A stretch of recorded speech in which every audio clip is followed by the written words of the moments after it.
আরেকটি খবর, online activist লেখক ব্লগার পিনাকি ভট্টাচার্য সম্প্রতি সোশ্যাল মিডিয়ায় দেওয়া এক বক্তব্যে সাবেক স্বৈরাচার প্রধানমন্ত্রী শেখ হাসিনার কন্যা সায়মা ওয়াজেদ পুতুলকে নিয়ে একটি মন্তব্য করেছেন। এই অ্যাক্টিভিস্ট লেখক ব্লগার পিনাকি ভট্টাচার্য তিনি জুলাই যে অভ্যুত্থান হয়েছে এই অভ্যুত্থানে তাদের অবদান ছিল অনেক। এছাড়াও ইলিয়াস হোসাইন তিনিও বহু অবদান রেখেছেন আমাদের এই জুলাই অভ্যুত্থানে। তাদের অবদান আসলে ভোলার মতো নয়। তিনি এবং এই পিনাকি ভট্টাচার্য বিভিন্ন তথ্য দিয়ে বাংলাদেশের মানুষকে সচেতন করে যাচ্ছে। তাদের যুদ্ধ এখনো শেষ হয়নি, কারণ আওয়ামী লীগ সহ আওয়ামী লীগের দোসররা এখনো বাংলার মাটিতে সক্রিয় রয়েছে। তারা বিভিন্নভাবে আওয়ামী লীগকে আবার পুনর্বাসন করার ষড়যন্ত্রে লিপ্ত রয়েছে। পিনাকি সেই বক্তব্য মুহূর্তেই নেট দুনিয়ায় ভাইরাল হয়ে যায়।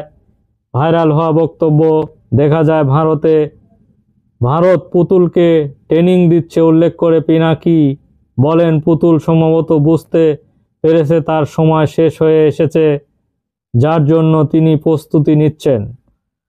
পুতুলের ব্যায়াম করা একটি ছবি ভিডিও ইনসাইডে উল্লেখ করে বুঝিয়ে দেন প্রিপারেশনের কথা। ব্যায়ামে ফাঁকিবাজি করেছে পুতুল উল্লেখ করে পিনাকি বলেন, আর এভাবেই ফাঁকিবাজি করে বিশ্ব স্বাস্থ্য সংস্থা আঞ্চলিক পরিচালক হয়েছে এই পুতুল। আর সাথে সাথে পোস্টিং নিয়েছেন দিল্লিতে। চাকরি পেয়ে পুতুল এটা বাটপার না, কিন্তু পুতুলকে ট্রেনিং দিচ্ছে ভারত, যে হাসিনার পরবর্তী প্রজন্ম পুতুলকে বাংলাদেশের উপর চাপিয়ে দিতে পারে এই ভারত। তিনি বিভিন্নভাবে আসলে বুঝিয়ে দিতে চাচ্ছেন যে ভারত বিভিন্নভাবে যে যন্ত্রণায় ভুগছে, যে শেখ হাসিনা সরকারের পতনের পর যেসব সুযোগ সুবিধা বাংলাদেশ থেকে ভারত ভোগ করছিল, যে শেখ হাসিনার পতনের পর থেকেই সেসব সুযোগ থেকে আস্তে আস্তে বঞ্চিত হচ্ছে। বাংলাদেশের বর্তমান যে ডক্টর ইউনূস সরকার বিভিন্ন পদক্ষেপ নিচ্ছে ভারতের বিরুদ্ধে তথা আওয়ামী লীগের বিরুদ্ধে। এখন এই কারণে আওয়ামী লীগ বিভিন্ন পরিকল্পনা করছে এবং এসব তথ্য তুলে ধরছে আমাদের পিনাকি ভট্টাচার্য এবং ইলিয়াস হোসাইন। শেখ পরিবারের কথা উল্লেখ করে পিনাকি আরও বলেন, এই শেখ পরিবার হচ্ছে ভারতের গোয়েন্দা সংস্থা এবং রয়ের 1 নাম্বার এজেন্ট। তিনি আরও বলেন, এই শেখ পরিবারের কথা উল্লেখ করে পিনাকি ভট্টাচার্য যে এই শেখ পরিবারের লোকজন হলো রয়ের এজেন্ট, তারা হলো 1 নাম্বার এজেন্ট। বিভিন্ন তথ্য এবং বাংলাদেশের বিভিন্ন কিছু তারা ভারতের হাতে তুলে দিয়েছিলেন বলেও তারা উল্লেখ করেছে এই পিনাকি ভট্টাচার্য।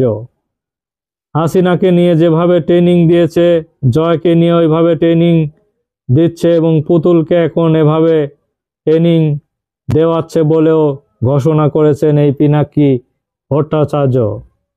তিনি বলেন, শেখ পরিবারকে বিভিন্নভাবে ট্রেনিং দেওয়াচ্ছে যাতে ভবিষ্যতে দেশে এই আওয়ামী ফ্যাসিবাদদের এবং আওয়ামী পরিবার শেখ পরিবারকে আবার পুনরায় বাংলাদেশের মসনদে বসাতে পারে, এই ষড়যন্ত্র এখনো ভারত চালিয়ে যাচ্ছে।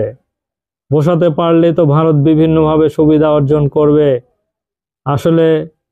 কিন্তু এই পিনাকি এবং ইলিয়াস হোসেনরা যতদিন আছে ততদিন যে বিভিন্ন ষড়যন্ত্রর কথা তারা সংগ্রাম চালিয়ে যাবে, এই আশাবাদ ব্যক্ত করে ধন্যবাদ সবাইকে।